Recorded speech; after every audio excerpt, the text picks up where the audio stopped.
Okay, let's walk talk. Let's talk about wow, that sun behind me is something.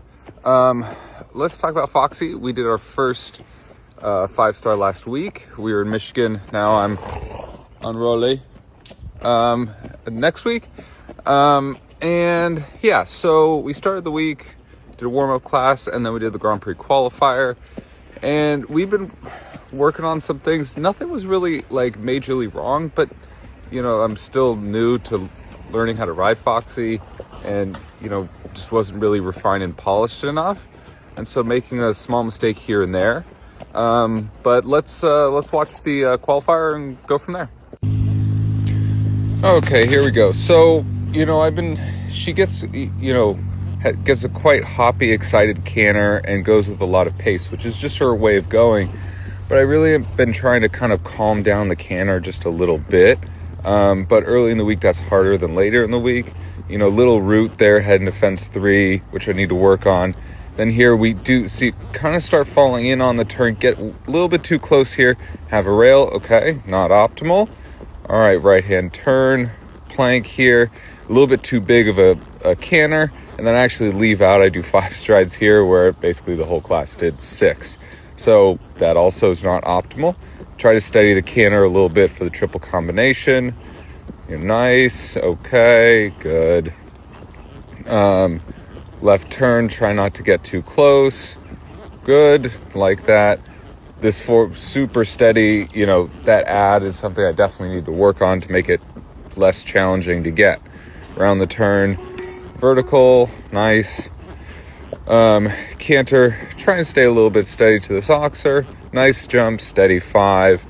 I get it, but not really. Have a back rail there, not great. And then the last fence, just keep going in 9 strides to the last. Okay, so basically what you're seeing there is I'm not yet really able to hold like a locked in canter, if you will. Meaning where, you know, the canter just kind of flows right down to that distance. You know, I'm not really aware enough of where the canter is. So like the first fence I had down, fence 4, you know, I just let her fall in a little bit too much in that turn and we get a little bit close. What was interesting is when I first saw that distance, the distance seemed fine. And I think it was my reaction once the distance was found that was the problem. And then I tried to account for that to the fence after the plank, and I got too big of a distance, ended up leaving out a stride. So you saw both extremes there in that situation.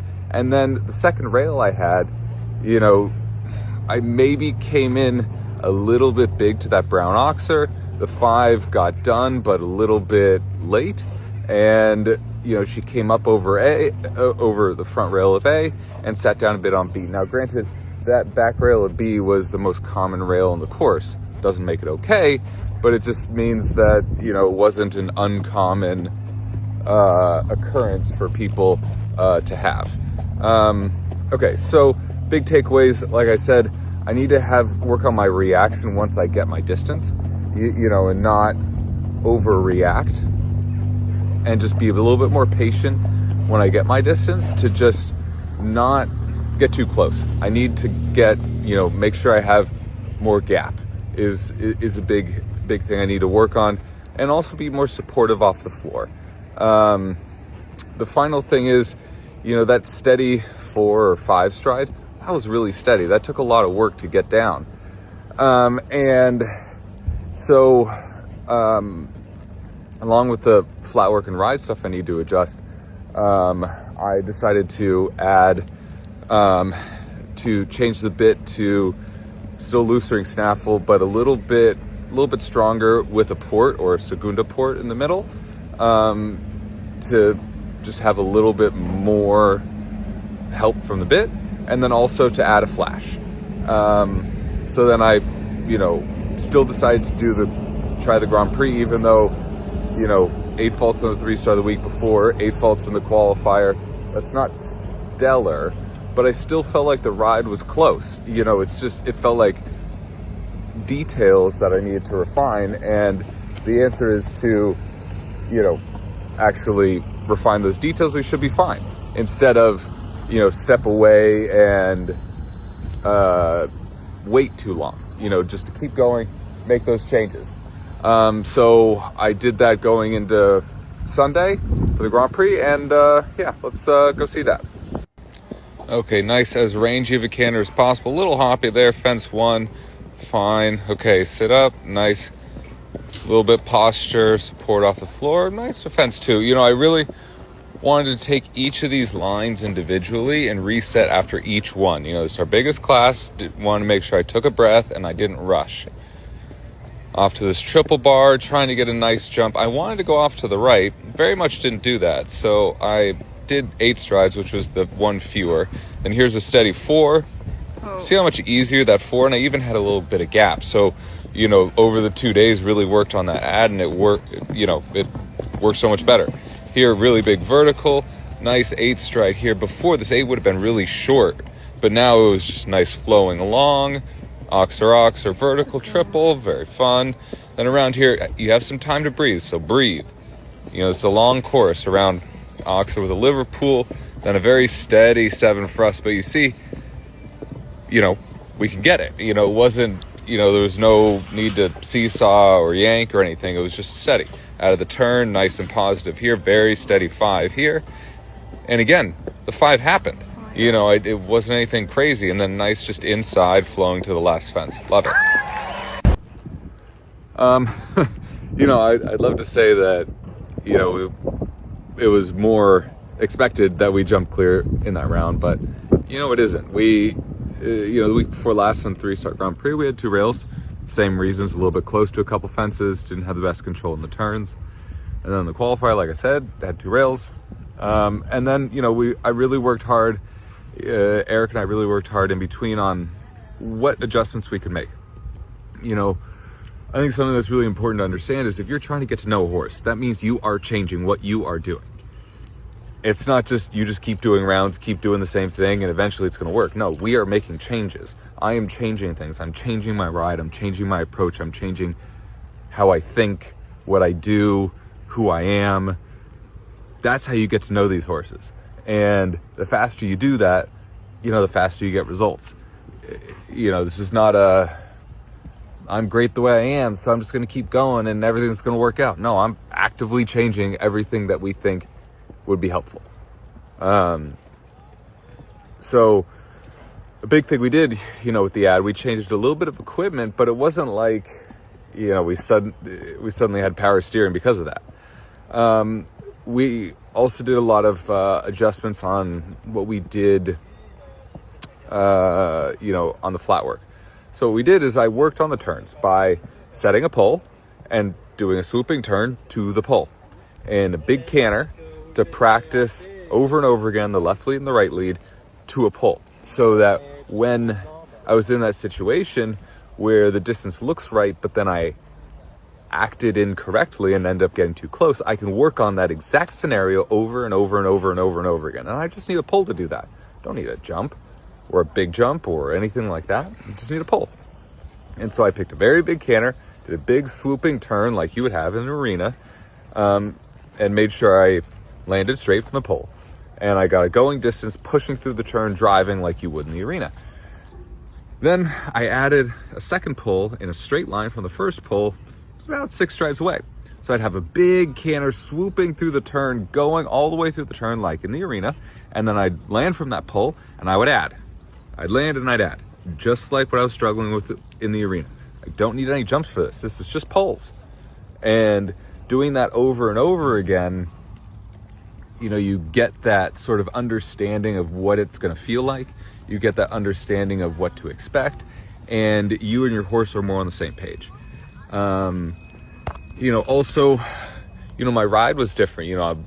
I was adjusting my takeoff movement, my 2-point movement. I was adjusting how I landed from fences. All these little, it's hard for me to explain exactly what I did because that's more of a feel thing. I was adjusting my timing. I'm still doing a 2-point, but I'm adjusting the timing of different pieces. And so, yeah, I mean, and also it's important to remember, to work as hard as you can back before you show, on making those adjustments, thinking improving, all that stuff. But then it comes time to show, you can't think anymore. You have to just do. You have to do what you've been working on. And then if it still didn't work, you need to analyze that, think, process, train, and make some adjustments. But if you're always thinking and you're never doing on course, then how do you know what's going on? Because you can't, you have to just do. And I think people get too stuck in their head and, they're riding with too much thought, and it's just paralyzing for them. All right, well, let's, now we have the jump off, and it's only my second jump off with her. The first one was at 140, so 160 and 140 is a bit different. But yeah, let's see how that goes.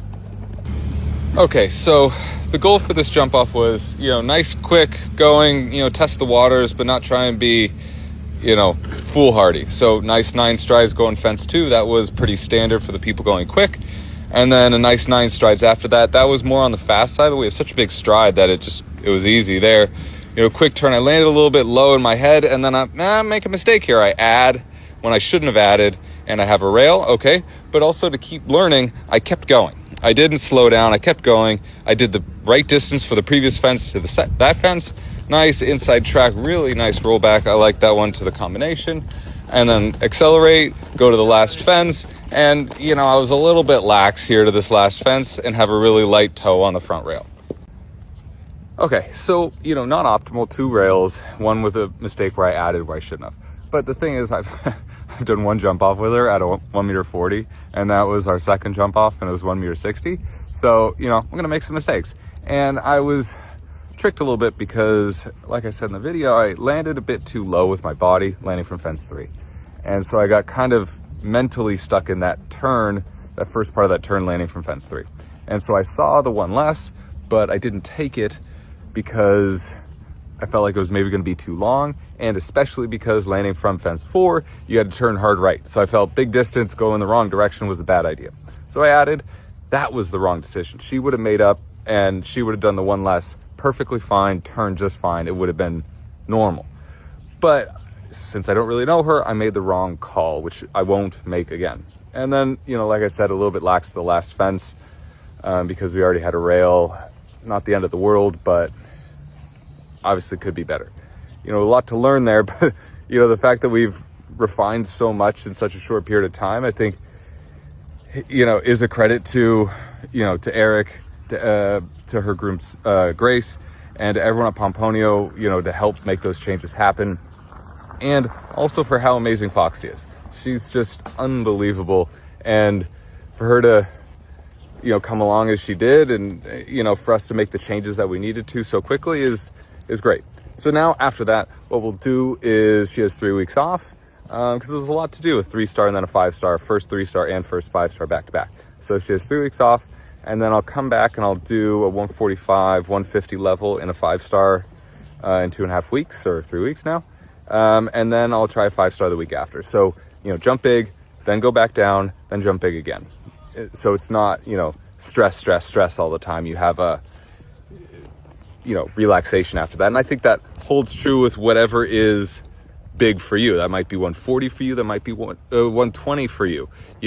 Push yourself, jump 120, then go back down. That is a healthy, sustainable way to build and grow, whether it's for you or your horse.